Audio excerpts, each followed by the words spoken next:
हमेशा हम US economy में रिसेशन की बात करते हैं, लेकिन कभी सोचा है आपने कि इंडिया में भी ये हो सकता है, यहाँ की भी इकोनॉमी गिर सकती है? वेल, ये सब मैं क्यों कह रहा हूँ और क्या रीज़न है, उसको समझने के लिए आज की वीडियो देखनी पड़ेगी। और पहले तो ये आरबीआई गवर्नर की वीडियो देखिए। To be precise, households are increasingly turning to other avenues for deploying their savings instead of banks. तो इससे आप समझ गए होंगे कि ये हैं आरबीआई के गवर्नर मिस्टर शक्तिकांत दास जी। इन्होंने कहा कि नॉर्मल हाउस होल्ड यानी आप और हम जैसे लोग अब बैंक में डिपॉजिट कम कर दिए हैं और दूसरे अल्टरनेटिव की तरफ बढ़े हैं, जिसकी वजह से बैंक का क्रेडिट और डिपॉजिट परसेंटेज काफ़ी गिरा है, जो निगेटिव है। इससे अगर ओवरऑल बात करें तो बैंकिंग स्टॉक पे तो काफी निगेटिव इंपैक्ट पड़ ही रहा है, लेकिन इंडिया एज एन इकोनॉमी पे भी एक निगेटिव असर पड़ रहा है। तो आज की वीडियो में इस सिनारियो को समझेंगे कि क्या क्या वो इंपॉर्टेंट फैक्टर हैं जिसकी वजह से ये सब हो रहा है, कैसे पूरी इकोनॉमी जुड़ी हुई है एक दूसरे से, क्या पॉसिबिलिटी है और आने वाले टाइम में बैंकिंग शेयर पर कैसे असर पड़ सकता है और क्यों पूरी सरकार हिली हुई है। पूरा इंफ्रा लगातार इसके बारे में बात कर रहा है कि भैया पब्लिक अब बैंक में पैसा नहीं जमा कर रही है, कुछ ऐसा आइडिया लाओ कि बैंक में पैसा जमा करे। आपने भी ये न्यूज़ हर जगह सुनी होगी, तो इसी का चीरफाड़ करेंगे क्योंकि ये सिर्फ और सिर्फ हर एक हिंदुस्तानी से जुड़ा है। तो आप स्टॉक मार्केट में ट्रेड ना भी करते हो तो भी समझना। तो आपको ये तो पता चल गया कि लोग अपना पैसा निकाल रहे हैं डिपॉजिट से, और अब वो पैसा कहाँ जा रहा है उस पे आएंगे, लेकिन उससे पहले ये समझना जरूरी है कि आखिर लोग अपना पैसा डिपॉजिट से क्यों निकाल रहे हैं। उसके लिए मैं आपको एक चार्ट दिखाता हूं। इसमें बैंक के एफडी रेट और इन्फ्लेशन का रेशियो देखिएगा। अब क्या है, ये इंडिया का इंटरेस्ट रेट और इंडिया इन्फ्लेशन रेट।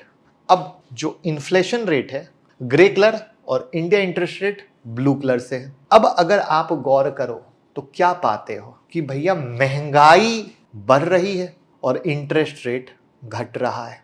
अब जाके ये वक्त है, यहां पर ये गैप बहुत कम था, लेकिन अब फाइनली थोड़ा सा गैप बढ़ा है। इसका अर्थ क्या है, महंगाई जितनी तेजी से बढ़ रही है, अगर एफडी भी उतना ही रिटर्न देगा तो इंसान का पैसा तो धीरे धीरे घटता चला जाएगा। इंसान भले ही एफडी में रख ले और उसको लगे कि मेरे को 5% 6% बढ़ रहा है, लेकिन महंगाई भी 4% 5% के हिसाब से बढ़ रहा है, तो आपका तो पैसा 4% 5% के हिसाब से तेजी से घट रहा है आने वाले समय में। एकदम सिंपल।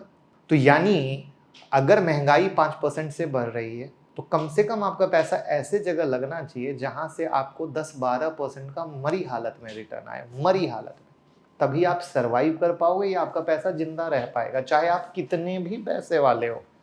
क्योंकि बहुत सारे लोगों को पैसा एफडी में रखने का शौक है, बट उनको पता नहीं कि उनके पैसे घट रहे हैं। तो इससे आपको ये साफ हुआ कि भैया बैंक में पैसा रखना खतरनाक है, तो खटाखट स्कीम में पैसा निकालना शुरू कर दिया। तो अब सवाल है कि पैसा गया कहाँ। तो ऐसे 4 मेजर जगह हैं जहां पैसा प्लॉट हुआ। पहला है म्यूचुअल फंड। ठीक है, पहला क्या है, म्यूचुअल फंड। टोटल एयूएम 10.7% था 2014 में, अब हो गया 27%। ध्यान से, जो बैंक डिपॉजिट है उसके सिनारियो में एवरेज रिटर्न जो मैंने बोला मरी हालत में भी 12% आना चाहिए था, वो 12% तो था ही था, बढ़ के पिछले 5 साल में 35 से 40% के सीजीआर के ग्रोथ पे आ गया। तो लोग क्यों नहीं डालेंगे, क्यों एफडी में डालेंगे। स्टॉक मार्केट में आते हैं तो भैया स्टॉक मार्केट ने बेहतरीन रिटर्न दिया, जिसमें सिर्फ निफ्टी 50 को पकड़ लेंगे तो 12% सीजीआर से ग्रोथ दिया। गोल्ड पे आ जाएं तो भैया हेज भी कर रहे हैं और 10% से ऊपर का रिटर्न दिया, गोल्ड भी पीछे नहीं है। और पिछले कुछ साल में अगर आप रियल एस्टेट पे देखते हो तो उसमें भी जबरदस्त चमक आई है, और उसका भी रिटर्न 11.2% के सीजीआर का है लास्ट 10 साल में।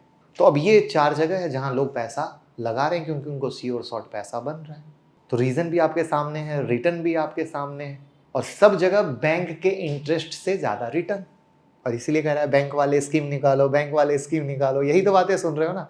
तो अब आपने समझ लिया होगा कि डिपॉजिट कम क्यों हुए और पैसा निकल कर गया कहाँ।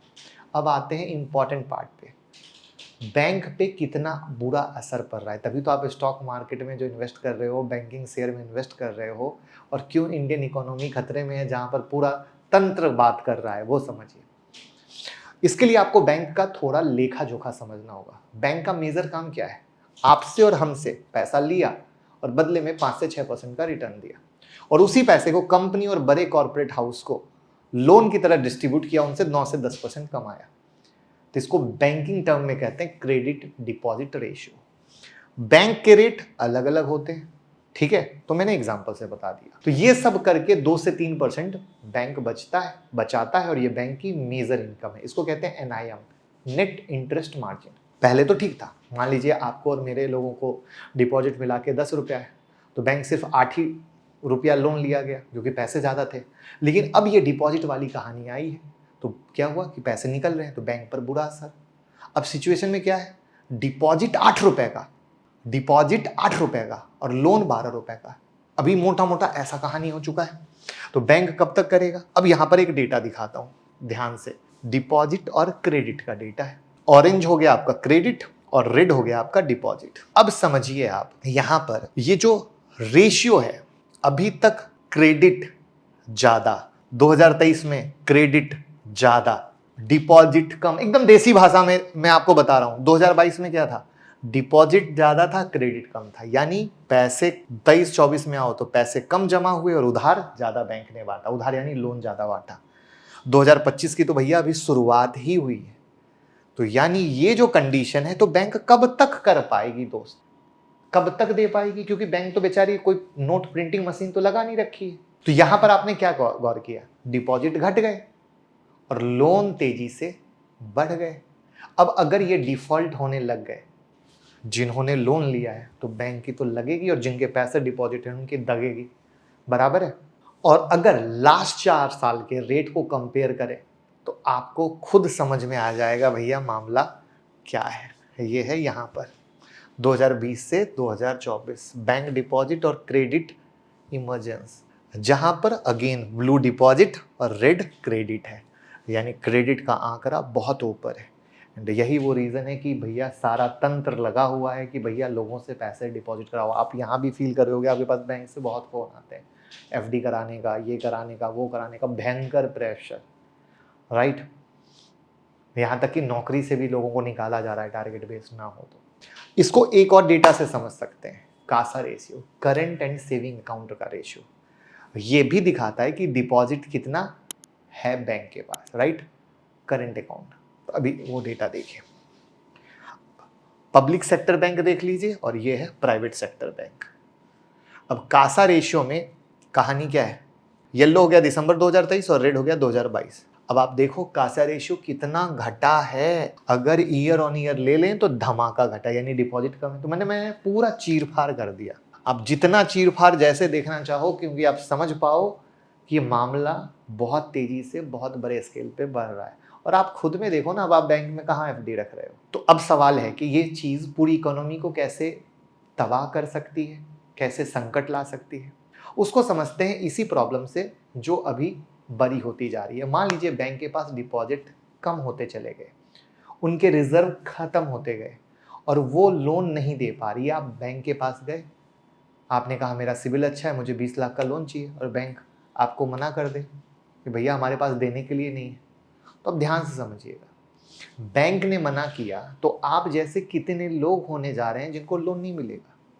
ऐसे में जब आप लोन नहीं ले पाएंगे तो इंडिया का कंजप्शन कम होगा, क्योंकि आप जिस काम के लिए लोन ले रहे थे वो नहीं कर पाएंगे। और जब कंजम्पशन कम होगा तो वो पूरे इकोनॉमी को इफेक्ट करेगा। और इंडिया के लिए इतना निगेटिव इसलिए क्योंकि जो GDP के नंबर की हम बात करते हैं काफ़ी अच्छे आए थे, इस बार और ग्रोथ ऐसी ही रहेगी। उसमें 55 से 60% का कंट्रीब्यूशन कंजप्शन का होता है। अब आप इसी से अनुमान लगा लीजिए कि कितना निगेटिव हो सकता है। तो ये एक पूरा सर्कल होता है जहां हर चीज एक दूसरे से रिलेटेड है और एक गलती पूरे सिस्टम को खराब कर सकती है। और यही रीजन है कि RBI गवर्नर ने बैंक डिपॉजिट को लेकर बोला और आम आदमी के साथ साथ बैंक को भी मोटिवेट किया कि भैया कुछ ऐसी स्कीम लाओ जिससे ये डिपॉजिट बढ़ सके।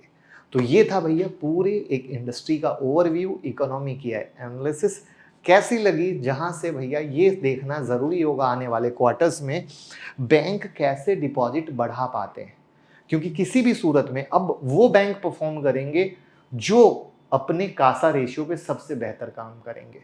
ये नोट कर लीजिएगा। इससे क्लियर हिंट जो आप कहेंगे ना, इतना तो बता दिया, स्टॉक का नाम नहीं बताया, बता दिया। जिस बैंक का कासा रेशियो धमाका क्वार्टर ऑन क्वार्टर इंप्रूव करेगा वो शेयर चलेगा। तो जल्दी से वीडियो को शेयर कर दीजिए। जो लोग स्टॉक मार्केट में काम नहीं करते हैं उनको भी ये डेटा पता होना जरूरी है। Thank you so much.